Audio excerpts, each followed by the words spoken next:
Hi there, Evan here at the McChronicle for December 5th, 2019, where the future starts today.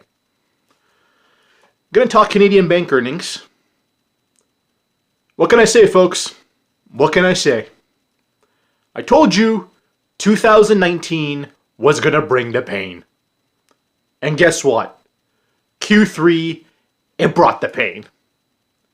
And a year after I made that prediction, it's mainstream news. What can I say, folks? What can I say? I'll just go over some of the highlights here more generally. I'll put it up on screen here for you. RBC saw loan loss provisions up 41% year over year. TD saw loan loss provisions up 33% year over year. And the big kahuna, CIBC, saw loan loss provisions up 52% year over year. The macro trend says it all. In total, for all the big five banks, loan loss provisions were up 17% quarter over quarter, a nice counter-seasonal trend for you, and 36% year over year. Earnings were down 6% quarter over quarter and 5% year over year. Also, go ahead, look this up for yourself. See the clips from some of these conference calls. Read up on some of these conference calls. They were all beating around the bush, saying it was some exogenous mitigating factor that caused all this. Blah, blah, blah.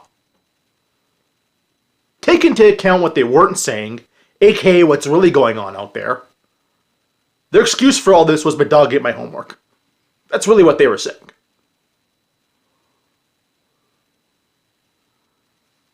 And here it is.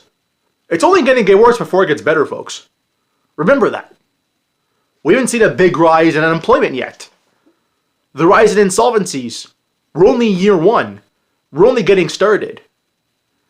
And in many of the conference calls they mentioned, many of these credit losses, a majority of the growth is coming from credit cards. Credit card delinquencies lead to car loan delinquencies, which lead to mortgage delinquencies. And on the way up, it goes the other way. Credit cards always lead. I've been saying it on here for the best part of 2 years now. And they're being forced to admit it. If you follow this channel long enough, take a look around you. Take a look, that's what has happened the last couple of days. How far ahead of the curve have we been? Think about it. I was predicting all this a year to a year and a half ago. And now they're being forced to report on it as mainstream breaking news. You know what? They should darn well call me tomorrow's news today. Because that's what I was. I was probably the only one on YouTube who stuck their nose out and called it. Bada bing, bada boom.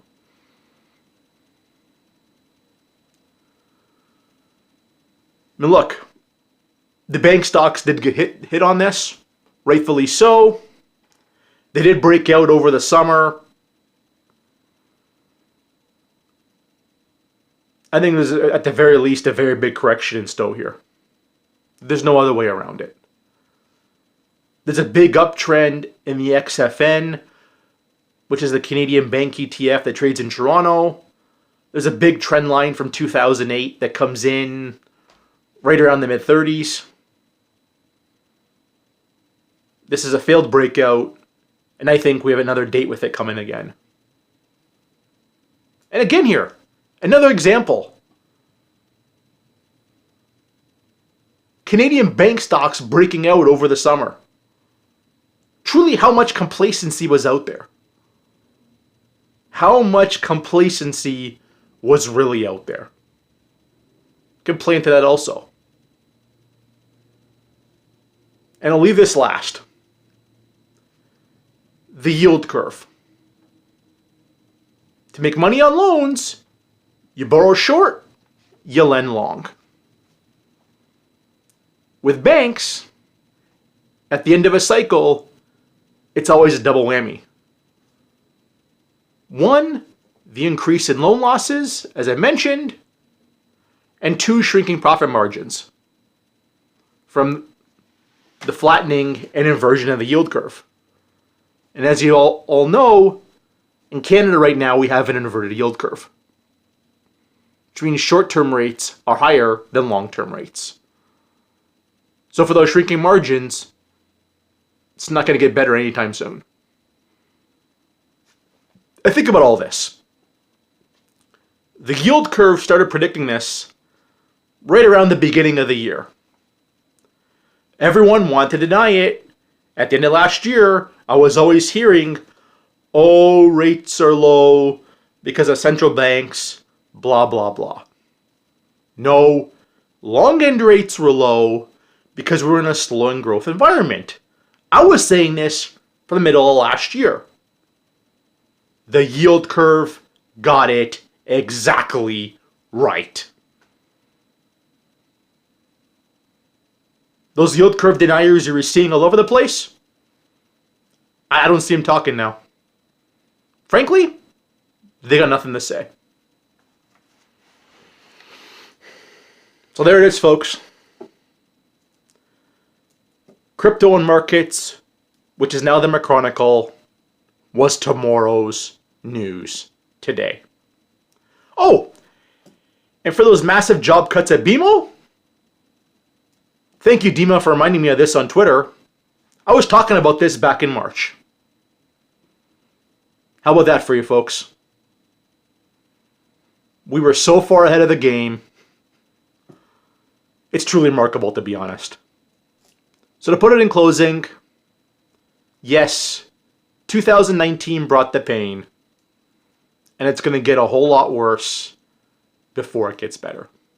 And make sure you have as big a rainy day fund as you possibly can, just in case. Best place to go ahead and leave it. I'll leave it there. Smash that like button. Leave a comment down below. Subscribe. Follow both my Twitter accounts. And as always, my name is Evan. This is the McChronicle, where the future truly starts today.